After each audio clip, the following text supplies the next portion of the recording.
Paul Laurence Dunbar was born in Dayton, Ohio, to Joshua Dunbar and Matilda Murphy. Matilda was enslaved near Shelbyville, Kentucky, until emancipation in 1865, just 1 year before the Dunbar couple would meet in Dayton. Historians know little regarding Joshua's early life before the war. He did, however, escape Kentucky, where he was enslaved and fled to Canada through the Underground Railroad network. After hearing of the first colored infantry regiments in Massachusetts, regiments of freed people of color, he made his way back to the United States, enlisting in the 55th Infantry Regiment. Joshua served until 1865, having risen to the rank of sergeant. Matilda, who lacked Western education as a child, instilled in her son Paul the value of education by enrolling herself in night classes at the 10th District School on Zeger Street. Paul attended Central High School, where he edited the school newspaper, was a member of the literary and debate societies, and was class poet and class president. At 16 years of age, alongside future aviator Orville Wright, Dunbar also published and edited a newspaper made for West Dayton's African American community. The Dayton Tattler was Dunbar's first publication. He is such a complicated figure. I'm going to not touch the fact that he was an abusive husband and very problematic things there, and the tragedy of his alcoholism. And, somehow someone told him that drinking was going to help his TB. But Paul Laurence Dunbar was born in Ohio after the end of slavery. His parents had been enslaved, but he himself never lived in the South, never experienced these things that he wrote a lot of poems about in dialect. And he was writing at a time when in Indiana, there were poets who were getting a lot of attention for writing in sort of the idiom of that place, sort of a Hoosier voice. And also in the 19th century, there was a real fascination with the idea of the folk, right? People probably know that from the Hungarian dances and settings like that, right? So I think that all of that was part of the soup in which he was swimming, that he found that there was an audience for his recitations of dialect poetry, and he made a name for himself as a reciter of poems. Dunbar hoped to either attend college or secure a job in journalism upon graduating from high school, but he did not have enough money for additional education, and job prospects for a young African American were limited in Dayton at the time. He eventually secured a position as an elevator operator for the Callahan Building in downtown Dayton, where he notoriously sold some of his writing. In his spare time, Dunbar continued writing poetry and short stories, receiving a fortuitous break in 1892 when a former teacher invited him to speak at the convention of the Western Association of Writers in Dayton. A review of Dunbar's poems, especially those in dialect, was published in New York City's Harper's Weekly by prominent literary critic William Dean Howells in 1896. This brought Dunbar national acclaim, and shortly thereafter, he began touring the United States and Great Britain to deliver public readings. Like I was saying, the folk voice was something that was important across art forms, regions, nations, continents, etc. at that point. And I think that certainly it was a way to bring in voices that were excluded. I also think it was a different political moment in that I don't know that that was necessarily an act of resistance so much as perhaps artistic individuality. So for example, the poem When Malindy Sings is really about the mastery of music within vernacular Black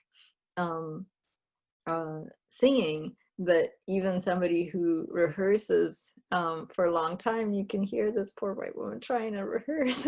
It's just not going to sound the same, right? So that's a big claim about Black creativity and about the expertise of vernacular voices, right? So I do think that mattered to him. And he was published in part because of the interest that a white poet and influential literary professor, William Howell, took in his work.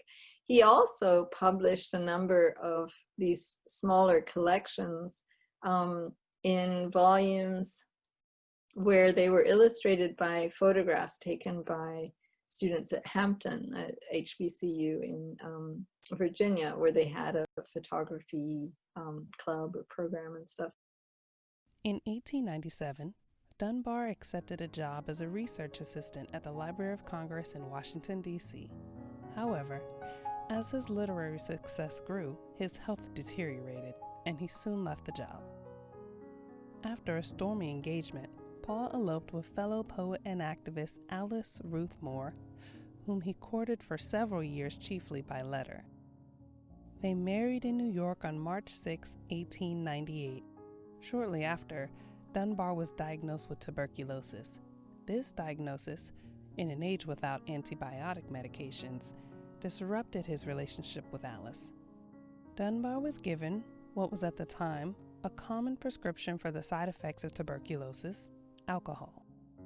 His alcoholism and continued abuse of Alice led her to leave him in 1902.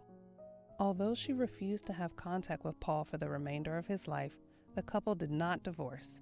Alice retained his name and promoted his writing until her death in 1934.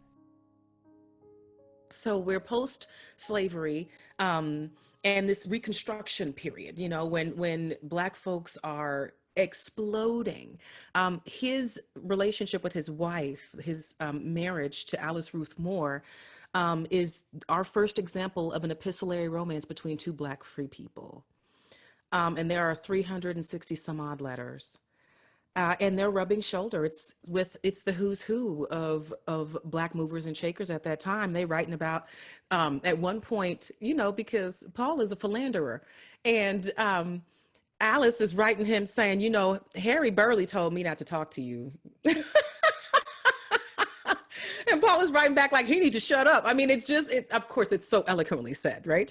And the way that he falls in love with his wife is he sees one of her printed poems, because she's a force of her own. She's a Delta, and wrote the words to the hymn. So I connected to her that way, a member of my sorority. And he saw one of her poems printed, and this pretty little light-skinned Creole girl, and fell in love and wrote her a letter. I mean, these letters are gorgeous. He says to her at one point, I would rather be your captive than another woman's king. But he's not, you know, but it's not the healthiest relationship. They don't know each other, right? I mean, the most of their relationship is spent apart. They're both very formal and Victorian. And so there's these lovely, like, you know, handwritten letters. But at the end of the day, you know, he's got some drinking issues and some little philandering issues. And he is a bit abusive in some ways, and he definitely assaults her. And there's a whole series of letters where they're putting together the story that they're going to tell people. His work and this era of just, it's not a renaissance yet. It's the birth. It's not the rebirth. It's the birth. It's the birth of free Black thought. It's right then. And it's amazing to see come to fruition in his personal writings and in his letters to other artists, composers, and writers, and in his interactions with his wife, who was his muse, and who was fierce in her own right and wrote some beautiful poetry.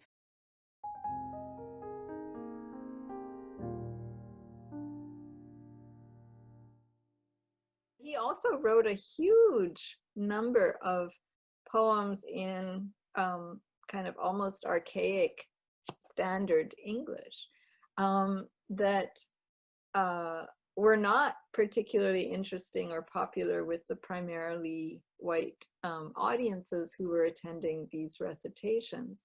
They wanted to hear this exotic music in the same way that people wanted to hear the Fisk Jubilee singers sing authentic Black music.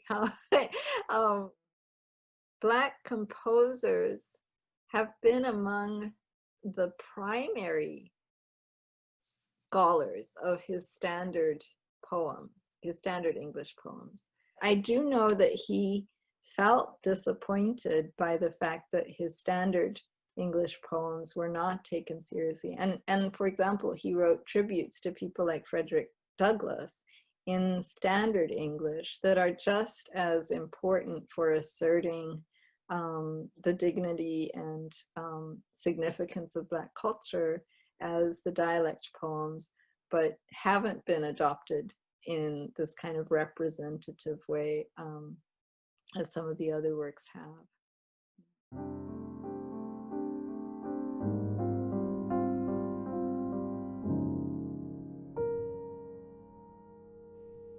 He's such a rapper this way. Okay, he's a rapper in one way because the way he becomes famous is he's hustling and he's selling his poetry books while he's an elevator operator. He's literally master P'ing this experience. He is like selling CDs out of his trunk. So that's the first way that it hits me that he's in this kind of genre.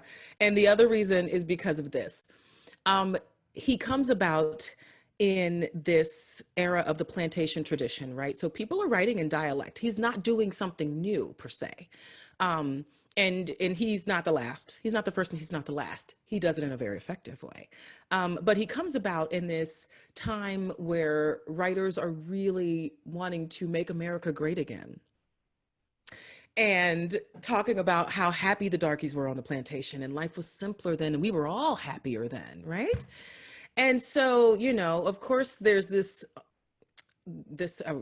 recreation of the way that slaves spoke that was present in literature. And so Paul is like a conscious rapper.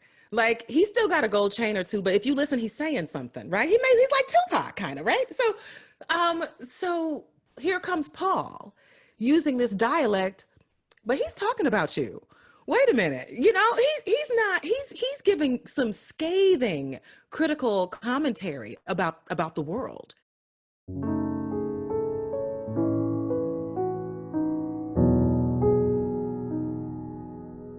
Coleridge Taylor at that time, having been raised by his white mother in Britain and never having met his father, who was a doctor from Sierra Leone, you know, he was trying to figure out as a young man in his 20s what it means to be an adult of color in a society that might have had space for you as like a 12-year prodigy, but are going to have different feelings about you when you're dating whoever it is that you date in a country where there are not very many Black people, right?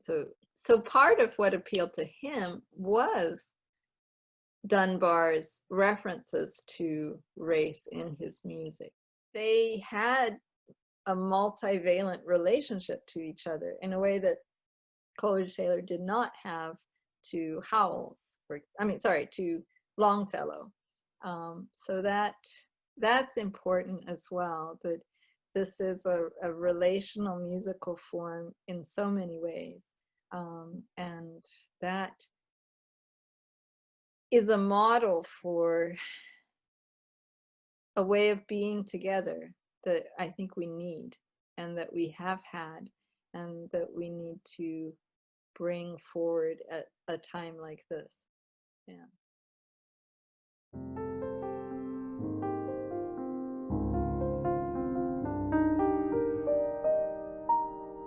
For me, landing in Dayton and discovering Dunbar and realizing how many how many of the underrepresented composers that I love so much found their voices in him. That was it. He's in the air a bit here. You drive by and you see this Black guy on this mural. And so his name is on, you know, his house is still standing. And I want to say it's the first, it's definitely in the state of Ohio, the first one for a Black American, but it's now a Ohio historic site. I wished I had known more about Paul, and so I made it my business that wasn't going to happen for other singers. You were going to know whose voice that was. You were going to know, I know why the caged bird sings is Paul and not Maya, and that she was inspired by him. Yes, she named a poem that. and her autobiographical work, whatever. I'm not sure if she wrote it or somebody else, but I Know Why the Caged Bird Sings. And that is from a poem called Sympathy. And it is by Paul Laurence Dunbar. I call him your favorite poet's favorite poet. Mm-hmm. So when I got here, I thought, oh, I'm going to do a completely poetry-oriented recital. Maybe I'll do Goethe. No, I should do somebody American. Who's this Dunbar guy? And that's how it started. And I grew up with my mother reading me. She read me Langston Hughes. I remember her reading me those at bedtime. And so when I began to really delve into his poetry, I realized I recognized quite a bit of it, but I also heard the echoes of his voice in the writings of Langston. And of course, his influence on Zora Neale Hurston. And I mean, I loved the dialect. I loved the code switch. I loved it, and grew up an hour from here. And so I felt like I had a real literal connection to the Black folks of this place in this country. And I thought, well, I think I'm probably a good translator here. Coming from a church tradition, studying with Black teachers who had me pretty well versed in some of the literature. I mean, I went to Michigan, that's where Willis Patterson is. And you know, if you've got a book of songs by Black composers, you probably got that Patterson book, right? So the legacy was there for me. And then Paul sucked me in. Like I just was trying to have a recital. I happened to be teaching, once again, nothing wasted. I happened to be teaching a young lady who is still very near and dear to my heart, a young soprano. And I had a little master class for my private studio, and her grandfather came, and he gave such insightful feedback. And I thought, oh, this man's an artist. Well, it turns out this was Herbert Woodward Martin, Dunbar scholar, editor, and performer.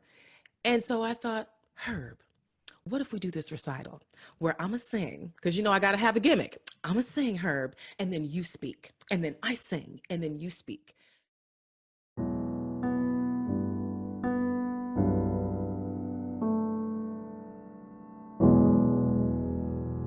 It's been a very unique journey, me coming into Dunbar. I founded the Dunbar Music Archive in 2014. It's a searchable online database of poems by Paul Laurence Dunbar and including musical settings of those poems. It's an online searchable database, the DMA is, and then the glossary is going to be an online glossary functioning as a part of the database, so that you'll be able to hear a dialect term, see the definition, see the IPA, which is what I'm really working on. I'm IPAing dialect terms, and then the poetic reference, so you get it in some context. And then there's streaming audio, so you can hear it. I realized very quickly that, you know, you have to hear Dunbar. You have to hear Paul's I mean, he wrote standard English, gorgeous, balanced, elegant standard English poems. And some of my favorite works by him are his standard English, but he also wrote these incredibly engaging and vivid and insightful works in dialect. And that whole tradition is aural. Like, you need to hear it. I remember the first time that I looked at the dialect poems, because, you know, I came into it thinking, oh, well, you know, I'm Black, I can do this. It's not going to be a big deal. And you look at it, it looks like another language. It really does. So this is the Dunbar Music Archive. And it's got a bit of just an introductory page that is just kind of letting you know what the archive is itself. And if you wanted to delve a bit more into Paul's life, which is incredible. So here is the actual archive. I am going to play for you a Negro love song because it's one of my favorite poems by him. It's Dialect. And it's got a call and response feature to it that's a lot of fun. My mentor Herb thinks it is officially the first rap song ever composed.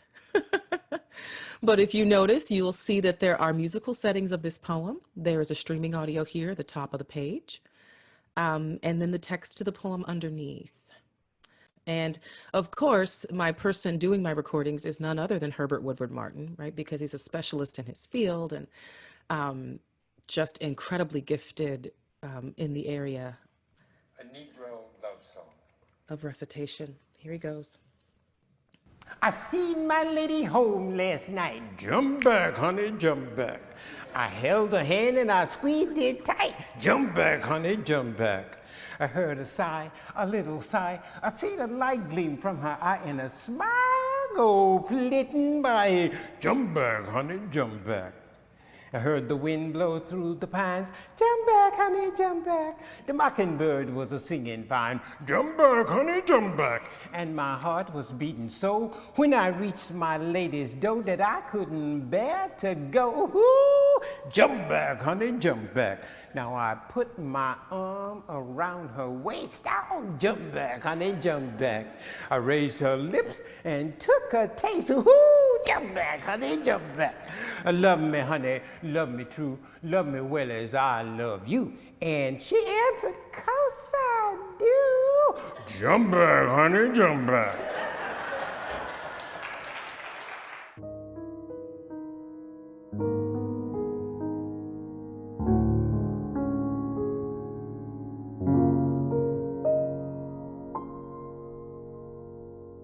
But if you listen to when Malindy sings, basically this woman is saying, you know, you got this music book and you doing all this practicing and all them lines and dots and you don't sound good. And that's literally what the poem is about. It's like, no, you need to, you need to hear Malindy. Malindy sings down, but it's this response that says, you aren't better than me. You ain't no better than me. The subtext, and he's using the same tradition, right? These kind of similar tropes. But before we get too uppity about it, you know, I'll get in my car and WAP comes on and I'm bumping. Okay, so how stuck up do we have to be here? Okay, so Dunbar was making money. He was doing the minstrel music to pay the bills, and try to change things and say some things. But he dabbles in the minstrelsy a bit that way. And so if you're not careful, it'll turn you off the surface of it. Because if you're not listening, you're not hearing what he's saying in his poetry, which is every man is a king. When Malindy sings. Now go away and quit that noise, Miss Lucy. Put that music book away. What's the use to keep on trying if you practice till you gray? Because you can start no notes of flying like the ones that rants and rings from the kitchens to the big woods when Malindy sings. And you ain't got the natural organs for to make the sound come right. And you got the turns and the twists for to make it sweet and light. Now I'm telling you one thing, Miss Lucy, and I am telling you for true. When it comes to real right singing, it ain't no easy thing to do. Easy enough for folks to holler looking at the lines and the dots when ain't no one can sense it and the tune comes in spots. But for real melodious music, just strikes your heart and clings. Just you stand here and listen with me when Malindy says, ain't you never heard Malindy? Blessed soul, take up the cross. Look here, ain't you joking, honey? You don't know what you done lost. You ought to hear that gal a-wobbling, robins, larks, and all them things. Hush their mouth and hides their faces when Malindy sings. Fiddling man just stops his fiddling and lay his fiddle on the shelf. And the mockingbird quits trying to whistle cause he just so ashamed of himself. And folks are playing on the banjo, draps their fingers on the strings, and bless your soul, forgets to move them when Malindy sings. Now she just spreads her mouth and hollers, come